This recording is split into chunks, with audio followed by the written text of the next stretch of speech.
The story begins with Hanji, who was late for school. She does her makeup and gets ready in a few minutes. Her mom teases him, saying if she had a crush on Sejun. She starts getting flustered and denies it. Her father also hears their conversation and teases her as well, saying he was disappointed in her.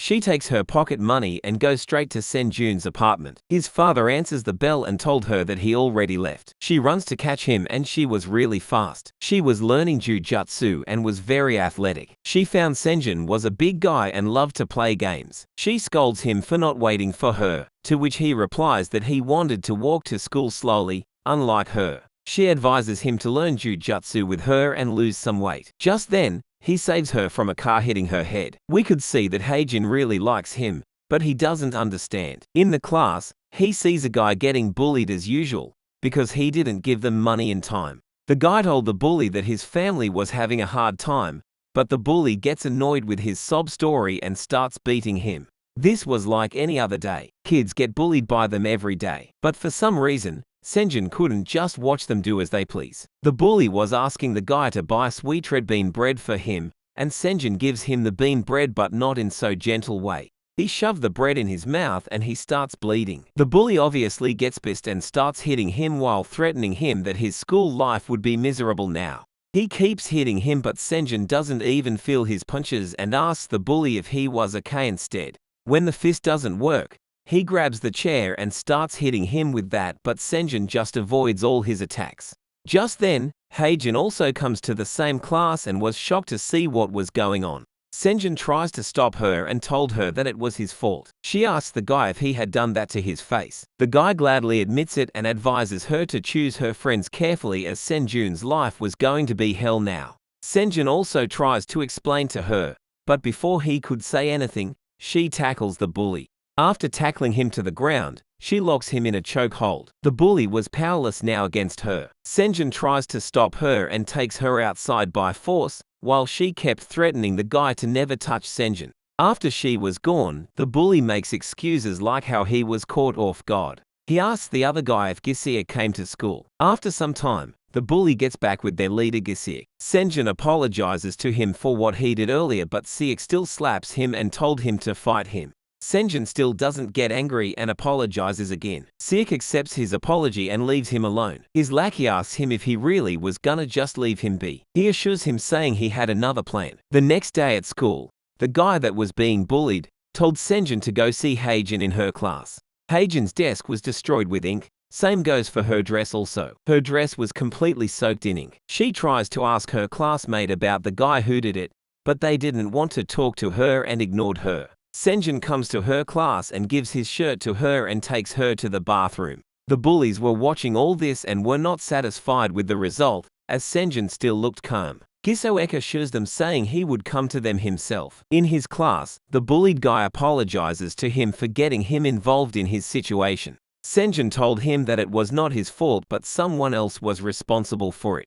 Senjun was pissed. He goes to Gisok's class to meet him. Gisok had already anticipated that he would come. He told Gisok to apologize to Hanji and pay for her dress. Gisok admits that it was he who did that and denies apologizing to her. Senjun was relieved that he was not going to apologize, otherwise he would have to let him go. The lackey gets angry at his cocky behavior and attacks him, but Senjun punches him before he could, distorting his face. The other lackeys attack him as well, but he took down all three of them in just a few moves. But now he was out of breath because of his size. Gisok mocks him for being so slow. Gisok already knew that he was aiming to one-punch him. Senjun tries to provoke him as well by calling him a bug who only knows how to dodge. While the guy was replying to him, Senjun attacks the lower part of the body to tackle him to the ground. But Gisok locks him in a chokehold instead. As Senjun was about to pass out, Hanji comes there and kicks Gisok in the face and saves Senjun. Gisok was furious because he got hit by a girl. His lackey told him that she knows jujutsu, but he doesn't care about that, saying she was still a girl. He grabs her by her hair, while Senjun gives him a sign to run away. She asks him if he has ever got beaten up by a girl before. Gisok gets pissed and attacks her. She dodges his attack, tackles him onto the ground, and locks his hand in a jujutsu hold. Gisok immediately accepts his defeat, but she doesn't let him go. He admits all the things he had done wrong and promised her to never do that again. After he begs her to stop, she finally stops and lets him go. After they were gone, his lackey reminds him of what would happen if they didn't collect the money and give it to someone named Duhayan. Gisik comes up with an idea to deal with Hanji. While coming back home, Hanji keeps pushing him to join the jujutsu with her. Senjin gets annoyed at her and goes on a separate way without leaving her at the gym like he usually does. Hanji was sad because she wanted to spend more time with him. After arriving at his apartment, Senjin regrets giving her the cold shoulder and goes to sleep. While he was sleeping, his father comes storming to his room and asks him why he wasn't answering his calls. Senjin sees he had a bunch of missed calls from his father and Hanji. He asks his father what the problem was, and his father told him what happened to Hanji. She brutally beaten up and was hospitalized. Her injuries were severe and many bones were broken in her body. Senjin came running to the hospital where she was admitted to. He came all the way there running barefoot and his legs were bleeding. A detective asks him if he was her friend. As time goes by, Senjin starts getting more anxious thinking about why there were cops and how bad her injuries were. The detective told him that it was some kind of group assault and asks him if she had any recent issues with someone. He told them about the bullies from the school. Senjin asks the detective how bad her injuries were that she had to go through surgery. The detective told him that she was found in an alley after being assaulted and falling unconscious. Her face was presumed to be assaulted by fists, especially the right side of her face. It got hurt pretty bad, and the most serious part was the left knee. Judging by injuries, they deduced that her knees got twisted using a martial art technique. The doctor told her parents that she was out of danger for now, but in her case, the mental after effects are more serious than the physical. Senjin was also listening to this in the corner. They go inside to see her and Hanji couldn't stop crying no matter how hard he resist. A few days later, Senjin was lashing out at the detective because he was telling him that the bullies were not the culprit. They didn't have any physical proof against them and their alibi also checks out. The CCTV camera that was supervising that alley was broken. While the detective was explaining all this, Senjin notices the documents related to the incident. This was the Gold Office building. This is where that incident happened. Senjin told him how his teacher's saying to go to the police because the incident happened outside the school, and how the police are now saying that they couldn't do anything without physical evidence. While leaving the police station, Senjin told them that he would take care of this himself. The detective asks an officer to keep an eye on him and stop him from doing something stupid. At the Office Hotel, Gisik comes out with his friends. Now Senjin was sure that it was he who did that to Hanji. Senjin stops him and asks him if he was really responsible for Hanji's situation. Gisik laughs at him for thinking of taking revenge like this was some kind of movie. While he was mocking him, he punches him so hard that he goes flying. Senjin attacks the other guy as well, and as he was about to attack Gisik again, he dodges his attack and goes for the lower part of the body. Gisik succeeds in tackling him on the ground, locks his hand with his leg, and starts punching him continuously.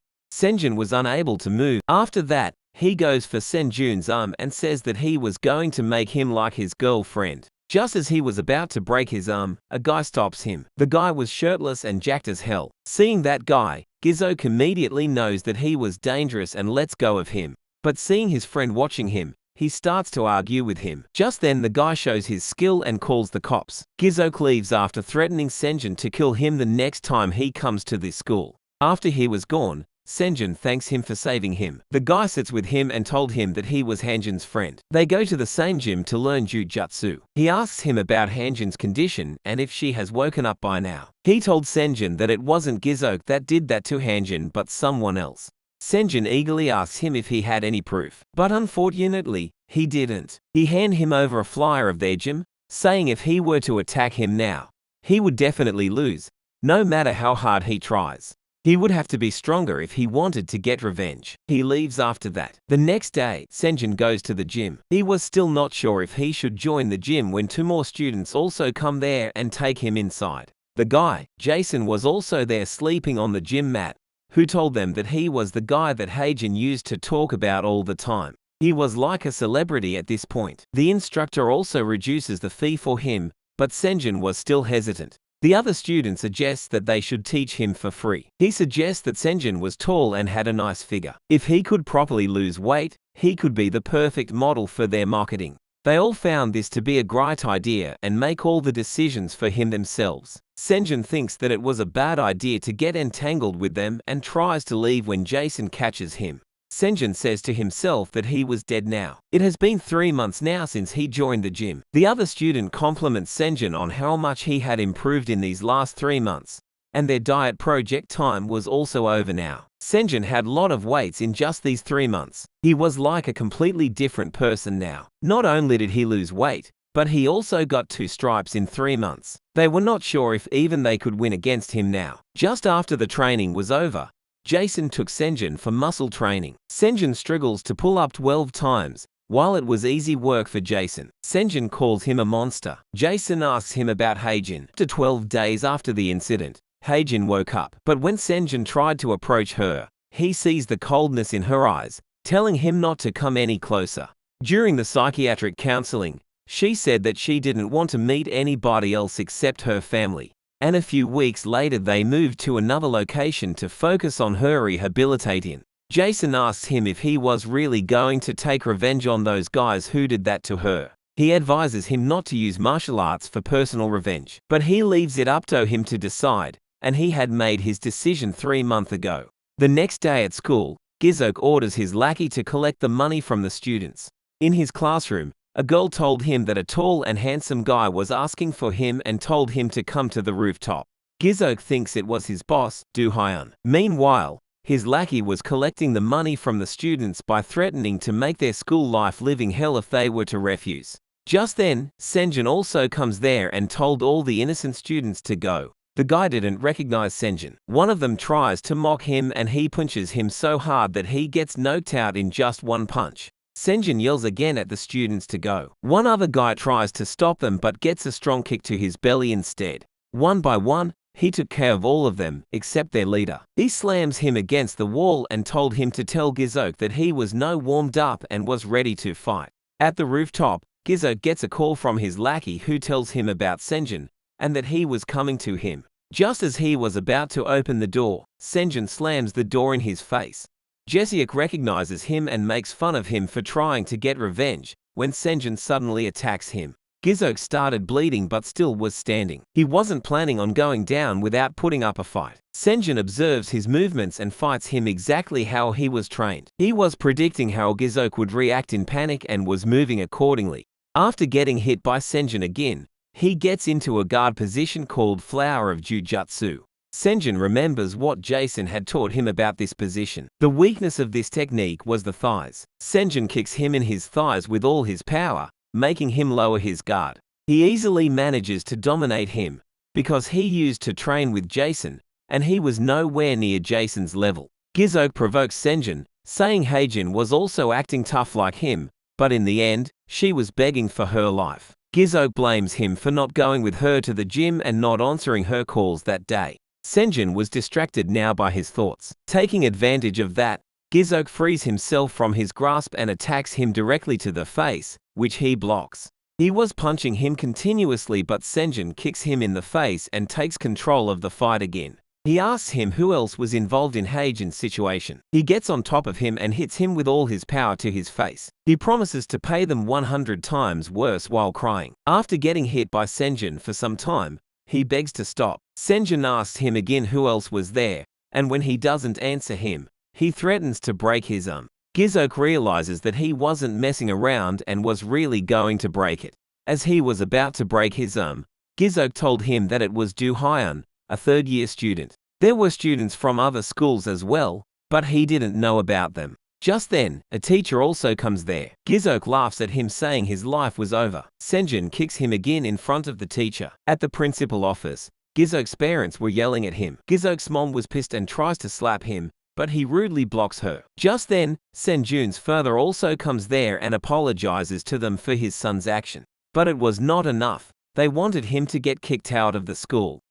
They keep calling Senjin foul words and that make his father angry. Gisik's father accidentally reveals that he had connections with the principal, so Senjun's father also uses his connection and calls someone. The principal recognizes the voice. It is the chairman himself. While going home, his dad asks him if he was doing it because of Heijin and leaves him to do as he sees fit. At the gym, he makes excuses that he had an accident. They start their sparring. Senjin told the guy with the glasses to not hold back this time. And that's what he did. He didn't hold back. In every spar, he defeated him measurably. But he was impressed with Senjun's brute strength. After defeating him in all the fights, he advises Senjin that he should meet with Heijin because he was the only one she would like to meet at the moment. At the school, after getting discharged from the hospital, Gisik was summoned by the third-year student, Duhayan. He asked him if he had collected all his money. Gisik told him how he was interrupted by Heijin's friend and was beaten by him. Duhayan takes his shirt off and told him to spar with him right now. Duhayan beats him brutally, and when he accepts his defeat, Duhayan says that he was going to stop when he wants and starts beating him more intensely. After he was done with him, he orders his lackey to bring Senjin to him, or he would be his sparring partner next time.